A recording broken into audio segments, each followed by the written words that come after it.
Suatu malam Baby mendapatkan telepon dari ibunya Katina. Ibunya bertanya apakah Katina bersama dengan dirinya. Nah ini nih kode-kode dalam pertemanan. Kalau ada orang tua kawan yang menanyakan kita, apa ada dia samamu makanya nggak pulang? Nah gitulah contohnya ya kan.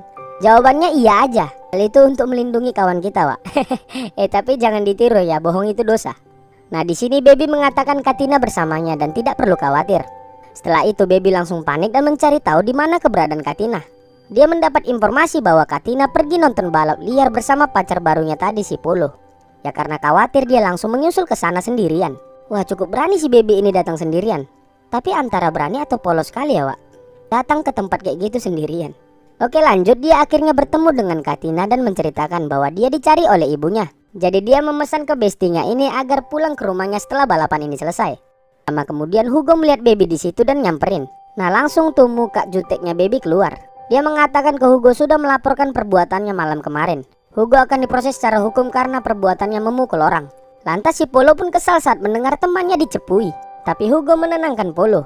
Hugo mengatakan berani jamin kalau si Baby nggak akan mengatakan yang sebenarnya di pengadilan nanti. Dia punya rencana setelah ini. Oke, karena balapan akan dimulai, jadi Hugo menawarkan Baby untuk menjadi teman goncengannya di balapan kali ini. Ya jelas Baby nggak mau dan menolak. Akhirnya Hugo tidak memaksa, dia akan balap bersama seorang wanita lain bernama Rafaela. Oh berarti role-nya support ini. Nah si Rafaela ini memanas-manasi si Baby. Dia bilang ke si Baby bahwa dia pengecut dan nggak berani ikutan balapan. Dibilangnya kayak gini, "Ih lemah kali ya, nggak berani balap." Si Baby langsung nggak terima dibilang pengecut, lalu dia memutuskan ikut balap juga. Nah di sini dia ingin bersaing dengan Hugo. Jadi Baby nebeng dengan pembalap lain dan pembalap itu adalah Chino, rivalnya si Hugo di balapan. Kemudian mereka pun memulai balapannya. Nah yang unik dari balapan ini, wanita yang menjadi partnernya harus menghadap ke belakang dan mengikat badan mereka ke si drivernya atau pembalapnya. Setelah itu balapan pun langsung dimulai. Lihat muka panik dari Baby, apalagi ini pertama kalinya dia balapan. Setelah beberapa putaran, Hugo dan Chino berada di posisi paling depan. Namun tiba-tiba Baby melihat ada pembalap lain yang terjatuh. Dia yang memang dasarnya baik dan peduli dengan nyawa orang, meminta Chino untuk segera berhenti. Namun ada masalah yang lebih besar karena polisi sudah datang dan menggerebek lokasi balap liar itu. Semua orang panik dan pergi berhamburan. Nah di situ Baby malah ditinggalkan sendirian. Lalu saat dia hampir ditangkap, hanya Hugo yang peduli dengan dia dan menyelamatkannya. Dia membawa kabur Baby dari situ. Namun beberapa polisi sempat memfoto mereka berdua. Hugo membawa Baby ke tempat yang sepi dan menyuruhnya turun ke bawah jembatan untuk bersembunyi. Sementara dia pergi untuk mengelabui polisi yang mengejar mereka. Tak berapa lama kemudian Hugo balik lagi dan terkagetkan saat melihat Baby sudah dipenuhi sama tek kerbau. Ternyata Baby tadi asal melompat dan mendarat ke sebuah tumpukan spotaker. Tunggu, kalian tahu spotaker? Sepotong tai kering. Hasil Hugo kemudian meminjamkan jaketnya dan menyuruhnya membuang baju yang bau itu. Kok mesti kali dibuka semuanya? Polos sekali ya si Baby ini. Hugo pun merasa lucu dengan kepolosan si Baby dan dia mulai menyukainya. Singkat cerita, Hugo kembali mengantar Baby pulang ke rumahnya. Dan bisa kita lihat Baby sudah mulai menyukai Hugo. Cara Hugo memperlakukannya tadi. Nah saat Hugo akan mencium dirinya, Baby juga terlihat sudah menyambut ciumannya Hugo. Tapi di sini dia di-prank, Wak. Hugo tidak menciumnya dan tertawa melihat ekspresi Baby. Alhasil Baby pun menampar Hugo dan kesal lalu masuk ke rumah.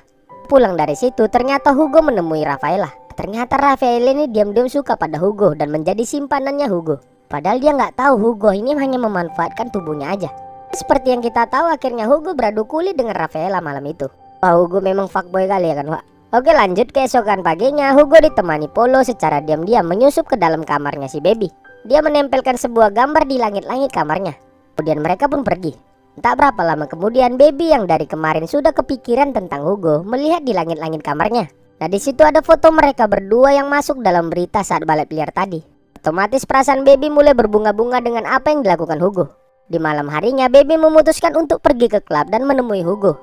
Dan terlihat di situ Rafaela cemburu melihat perhatian Hugo sekarang tertuju pada Baby. Tapi emang Hugo juga nggak ada perasaan sama Rafaela ya. Jadi dia nggak terlalu peduli. Di situ Hugo melihat Baby dari atas dan terpukau akan kecantikan seorang gadis polos yang sedang menikmati lagu di tengah pesta. Kemudian Hugo turun menemani Baby berdansa dan mereka menikmati waktu bersama ditemani dentuman musik DJ. Dan tak disadari Hugo perasaan teriris dialami oleh Rafaela melihat mereka berdua. Lanjut setelah pesta Baby kemudian pulang ke rumah. Dan udah bisa kita tebak dia langsung direpeti emaknya. Apalagi saat tahu bahwa Baby keluar dan minum-minum. Ibunya juga marah besar saat tahu dia sekarang dekat dengan cowok berandalan yang beritanya sudah ada di koran. Namun Baby tidak begitu peduli dengan kata-kata ibunya dan masuk ke kamar. Ibunya Baby meminta suaminya untuk segera menemui Hugo untuk menyuruh Hugo menjauhi putri mereka. Dia nggak mau efek buruk dari pria berandalan seperti itu mempengaruhi anaknya. Sementara di dalam kamar, Baby ditelepon oleh Hugo. Baby curhat ke Hugo dia dimarahi oleh ibunya. Tapi ya mana peduli juga Hugo ya kan? Namanya anak muda Wak, sedang dipenuhi rasa cinta. Lalu Baby kesal, dia meminta Hugo untuk besok menjemputnya sebelum masuk sekolah. Dia ingin cabut bersama Hugo. Dan benar saja keesokannya Hugo menjemput Baby dan membawanya cabut. Tapi tanpa mereka sadari, gurunya Baby melihat Baby cabut bersama Hugo di hari itu. Wah mampus kan, entah apa pula. Cabut di depan gerbang sekolah, kurang pro yang kayak gini ya kan? Cabut itu jangan sampai ke depan sekolah lah. Gua aja di warung-warung mana gitu. Oke lanjut, Hugo pun pergi berjalan-jalan bersama Baby menikmati hari mereka. Dan tak berapa lama kemudian raut wajah Hugo berubah saat melihat ibunya sedang bersama selingkuhannya lagi. Hugo benar-benar geram dan menggeber-geber motornya di depan mereka berdua. Hugo tak bisa menahan amarahnya dan dia langsung menancap gasnya. Dan hal itu membuat Baby sangat panik. Akhirnya Hugo berhenti dan melampiaskan kemarahannya ke beberapa tong sampah di situ. Lalu Baby mencoba menenangkan hatinya Hugo.